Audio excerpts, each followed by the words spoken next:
Peppa Pig, The Quiet Room. It all started with a whisper. "Daddy, what's that door?" Peppa asked when she noticed it at the end of the hallway. Small, pale blue, with a faded plaque and no name. It hadn't been there before. A door?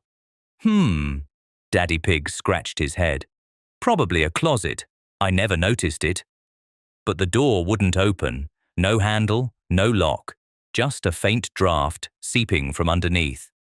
The next day, the door stood wide open, as if it had been waiting. Peppa carefully peeked inside. The room was completely empty. White walls, dusty floor, no furniture, no windows, and no sound at all, not even her own breathing. "Hello," she said. But there was no sound. None. No echo, no noise. Her voice vanished. Then Mummy Pig stepped in, tried to say, "What did you find, Peppa?" But nothing came out. Her lips moved, but the silence was like concrete. Daddy Pig clapped his hooves. Still nothing. Even footsteps made no sound in there. They started calling it the quiet room and decided to stay away from it. But George, on the third day, he disappeared. Daddy Pig searched the whole house. Peppa peeked into the quiet room and saw his hooves. He was standing in the corner, silent, still, not turning around. She ran to him and shouted, "George, let's go!" And he vanished, right in front of her eyes, as if he had dissolved. She tried to tell her parents, but no one believed her. The door slammed shut and wouldn't open again. The next morning, it was ajar. Inside, a dusty floor, and in the dust, 2 sets of hoofprints leading to the corner, but none leading back. Peppa took a notebook and pen, stepped inside, laid the notebook down, wrote, "Is there no way out?" The pen left no marks, as if anything connected to speech just disappeared. She stepped out. Silence rang in her ears. On the third day, she decided something had to be done. She entered the room, closed the door behind her, and then she heard it. Not a voice, a muffled moan. In the corner sat someone else, too tall, too thin, with a long face. It didn't move, but its eyes slowly blinked. Peppa clasped both hooves over her mouth, tried not to breathe, and then the figure turned its head, slowly, exactly. Peppa bolted from the room. Since then, she kept the door locked, taped shut. But every night, she heard heavy breathing behind it. And each morning, a message appeared on the wall near the door. "You spoke." Scary Peppa Pig episode that never made it on TV. Peppa loved playing hide and seek with George. But today the game felt different. When she counted to 10 and opened her eyes, George was nowhere to be found. She looked in all his usual hiding spots, behind the sofa, under the kitchen table, in the toy box, but he had simply vanished. Mummy Pig was in the kitchen making lunch, humming a cheerful tune. When Peppa asked where George was, Mummy Pig just smiled and said he was playing upstairs. But when Peppa went to check, George's room was empty. His bed was perfectly made, and his favorite dinosaur toy was sitting exactly in the center, staring at the door with its plastic eyes. Peppa called out for George throughout the house, but only her own voice echoed back. The strange thing was, sometimes the echo sounded different, younger, like George's voice, but saying words he had never learned to say. The echoes seemed to come from inside the walls themselves, as if George was trapped somewhere she couldn't see. Daddy Pig was reading his newspaper in the living room, but when Peppa asked him about George, he just pointed upstairs without looking up from his paper. The newspaper rustled strangely, and Peppa noticed that all the words on the pages were the same word repeated over and over. George, George, George. As evening approached, the family sat down for dinner. There were still 4 plates on the table, including George's favorite blue one. Mummy and Daddy Pig talked about George as if he was sitting right there, asking him to eat his vegetables and praising him for being such a good boy. They even laughed at things he supposedly said, though his chair remained empty. Peppa began to wonder if George had ever existed at all, or if she had imagined having a little brother. But then she found his drawings scattered around the house, pictures of dinosaurs and family stick figures. In every drawing, there were 3 pigs and 1 empty space where a 4th pig should have been. as if George had been drawing his own absence. That night, as Peppa lay in bed, she heard George's voice coming from his empty room next door. He was talking to someone, having a conversation in his usual simple words. But when she crept to his doorway to listen, the room was still empty, and the voice was coming from nowhere at all. Peppa realized that George might be playing the longest game of hide and seek ever, hiding so well that even he had forgotten where he was. She whispered into the darkness, promising that if he came back, she would let him win every game they ever played. But the only answer was the sound of her own voice, echoing back from somewhere far away, sounding smaller and younger than before. Peppa Pig, the smiling one. It all started one evening, when the whole family was sitting in the living room. Daddy Pig was telling funny stories, George was giggling, and Mummy Pig was quietly smiling. Peppa laughed, loudly, sincerely, brightly, and then something else laughed too. Ha, ha, ha! It wasn't an echo, it was too slow, as if someone repeated her laugh, but not right away. Then again, ha, ha, ha! Peppa froze. "Did you hear that?" she asked. "What, darling?" said Mummy Pig. "Someone laughed with me, but weirdly." "Probably the TV." Daddy Pig waved it off, but the TV was off. That night, Peppa woke up from silence. George was breathing softly, the house didn't creak. Everything was still. And then, ha, ha, ha. Now it came from outside the window. Peppa stepped up to the glass. Behind it, a figure, tall, thin, too thin. Its head was long, snout narrow, mouth stretched into a wide smile, like it was cut open. No teeth, eyes, hollow, black, empty. It didn't move, it just watched. Then it said, "Peppa," in her voice, but delayed, as if it had heard it earlier and was now repeating it. Peppa jumped back, pulled the curtains shut and hid under her blanket. In the morning, she told no one, but at breakfast, George giggled again, and from outside the window came, he, the same voice, only closer. "Did you hear that?" she whispered to George. "What?" "It laughs. When we laugh." Later that day, Peppa went to Mummy Pig. "Who is he?" Mummy Pig looked at the window. "If you've seen him already, then he's close. He comes when someone laughs. He hears us through the laughter."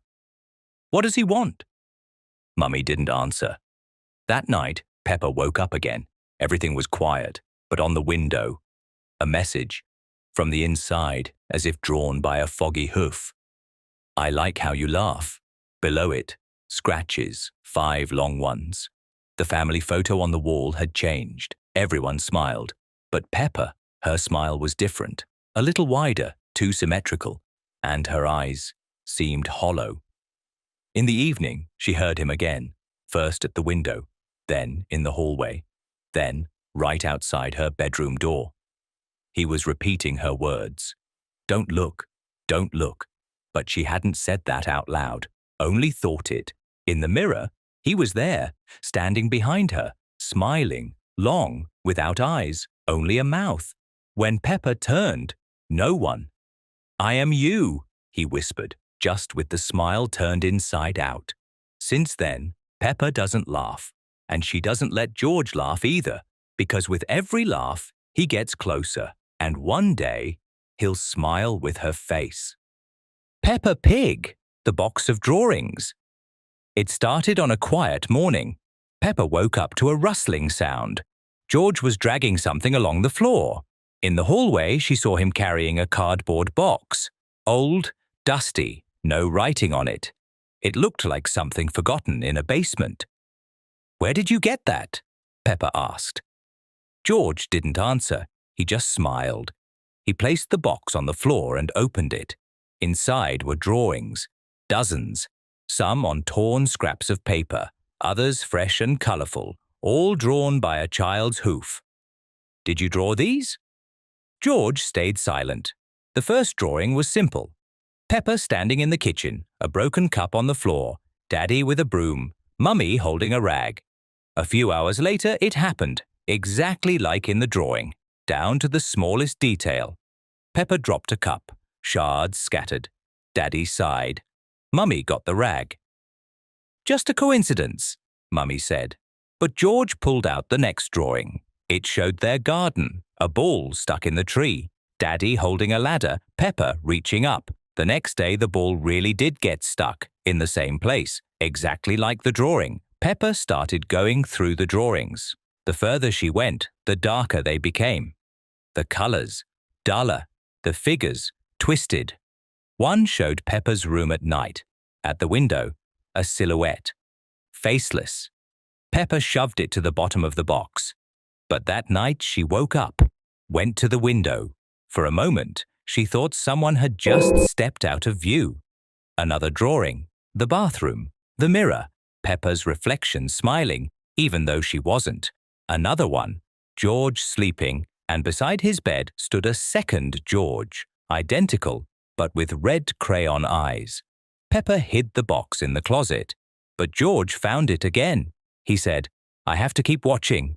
Every day, new drawings appeared, even though no one was drawing. One morning, at the very top of the pile, was a picture of that exact breakfast. The tablecloth, the cup, the toast, all correct.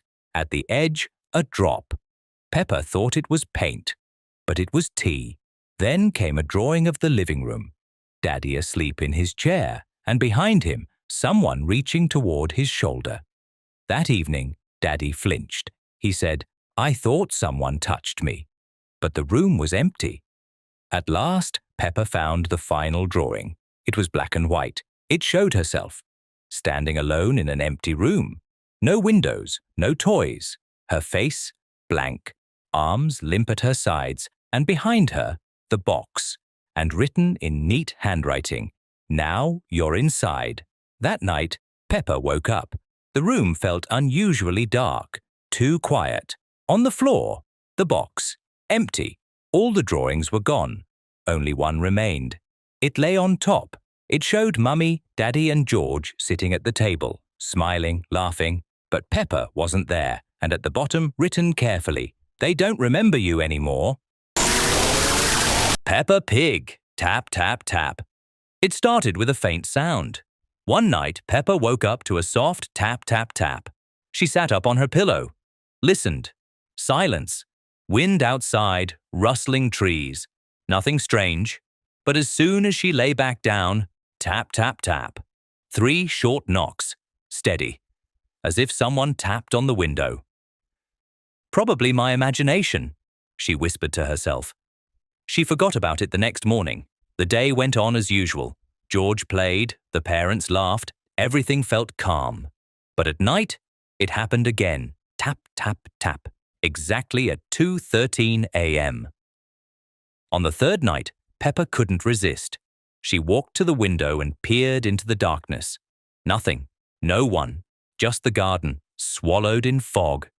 She turned away and noticed, on the inside of the glass, hoof prints, as if someone had tapped from within. "George?" she whispered, but George was fast asleep. She checked. He hadn't moved. On the 4th night, Peppa stayed awake. Wrapped in a blanket, she sat watching the window. 2:13 a.m. Tap, tap, tap. Her heart clenched. She crawled closer, and for just a moment, it looked like someone was in the window's reflection. A figure, tall, thin, standing right behind the glass. But outside, there was no one. She shut the curtain and hid under the blanket. Didn't sleep until morning. In the daylight, everything seemed normal again. The marks on the glass had vanished. No one believed her. Daddy Pig said, "Just a draft." Mummy Pig smiled. Maybe it was a dream? Even George only shrugged. On the 5th night, she decided to write everything down. She opened a notebook, sat on the bed. 2:13 a.m. Tap, tap, tap. She jumped up and pulled open the curtain. Nothing, but in the reflection, her room, and another Peppa inside, standing by the bed, staring straight at the window. Was that the real one? Was she outside or inside? For a second, she didn't know who was who. She shut her eyes, counted to 10, opened them. The room was the same, but the glass, there was a word on it, Let me in! Drawn with a finger, from inside, on the misty glass. Peppa screamed and ran to her parents' room, but it was empty. No one. The beds weren't even made, as if no one had ever slept there. The hallway, dark, from her room, light, and a shadow, approaching the window. Peppa stepped back, then heard it again. Tap, tap, tap. Not on the window now, on her bedroom door, and a voice, just like hers. Peppa, you promised to let me in. Peppa Pig The Mask. It began on a cold, windy day, the kind of wind that pulled at trees and scattered wet leaves across the pavement. The sky had been grey for many days, the park was empty, and the paths were soggy. Peppa and George were walking along a muddy path. Leaves stuck to their boots, and the ground squelched beneath them. Then Peppa saw a white shape lying in the grass. A mask. It lay perfectly flat, as if placed there on purpose. Not fallen, not forgotten. Face up, white, smooth, featureless. Just two dark slits for eyes, and a thin line where a mouth should be, not a smile. Peppa stopped. She bent down, touched it with her hoof. The mask was dry, not cold, as if it had been waiting for her. She pressed it to her face. The mask stuck, silently, effortlessly. At first it seemed like a game, but the mask wouldn't come off. Her hooves slid along the surface, finding no edge, no straps, no seams, nothing. She tugged, pulled harder. It didn't move. The mask had become part of her face. When they returned home, no one reacted, or maybe no one wanted to. The family acted as though nothing had changed, too calm, too quiet. Peppa sat at the dinner table, but her voice sounded muffled, like it was coming through glass. No one looked directly at her. The next day, the mirror behaved oddly. When Peppa turned her head, the reflection lagged behind. When she raised her hoof, the motion was off, as if someone inside the mirror was trying to mimic her but not quite managing. By the third day, she could barely feel her face. The mask didn't press, didn't itch.